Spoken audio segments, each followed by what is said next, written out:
Hey everyone, welcome back. Ready for another deep dive? Definitely. So it's this English learning podcast called Daily Money Briefing. Huh. Interesting. Okay. It's actually pretty cool. You get the Yeah. financial news and kind of a language lesson all in one. Oh, I like that. Sort of killing two birds with one stone. Exactly. If you want the key economic stories without the fluff, That's right. today we're digging into some fascinating global stories. We've got three quite different things on the table. Yeah, first, a big jump in household debt in South Korea seems tied to the stock market. Then there's this major nuclear energy deal. South Korea landed in the Czech Republic. And finally, a new natural resources agreement between the U.S. and Ukraine. Our goal here is really to unpack what's going on and, what these might signal. Okay, let's start with South Korea and that household debt situation. What's the scale here? Well, the numbers for April are pretty striking. We're talking over 5 trillion won borrowed in just 1 month. That's about, 3.6 billion US dollars. Wow. And the driver is the stock market. It really seems to be, yes. The Korean stock market has seen some volatility, and it looks like people are borrowing, maybe trying to capitalize on those swings. Interesting. And it's not just any borrowing, right? Yeah. The riskier types seem to be up. Exactly. Credit loans, which are generally seen as higher risk, surged by 1.5 trillion won.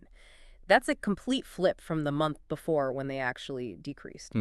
Mostly from banks. Primarily from banks, yeah, though secondary lenders saw a bit of an increase too. So, understandably, regulators are probably watching this closely. Oh, absolutely. They're concerned.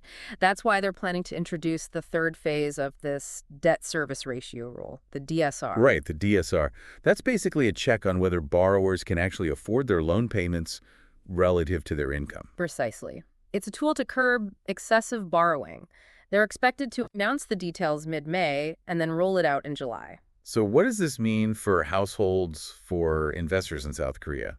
Stricter rules. Yeah, likely increased scrutiny. Borrowing, especially for higher risk stuff, might get tougher. It could potentially dampen some of that debt-fueled market activity we've seen. Okay, let's shift gears. A more positive development for South Korea, this nuclear deal with the Czech Republic. Sounds like a big one. It really is a huge deal.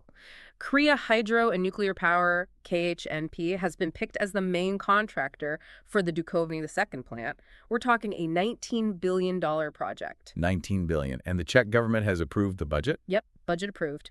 The final contract signing is expected very soon, around May 7th, with government folks from both sides present. What makes this so significant, though? Well, it's South Korea's first nuclear power plant export in 16 years. 16. That is a long time. The last one was the Baraka project in the UAE back in 2009, right? Exactly.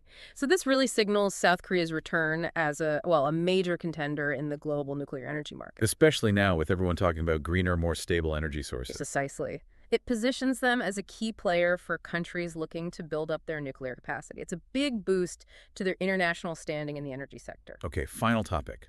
The U.S.-Ukraine Natural Resources Agreement. This feels very geopolitical. It definitely has that dimension. Signed on April 30th, it grants the U.S. exclusive access to some key Ukrainian resources. Like what specifically? We're talking aluminum, graphite, also oil and natural gas. Pretty significant resources. So what's the strategy here from Ukraine's perspective? Well, it seems like a clear move to solidify support from the U.S. Think about the ongoing conflict, the push for a ceasefire with Russia, attracting future investment. So locking in a long-term partner, essentially.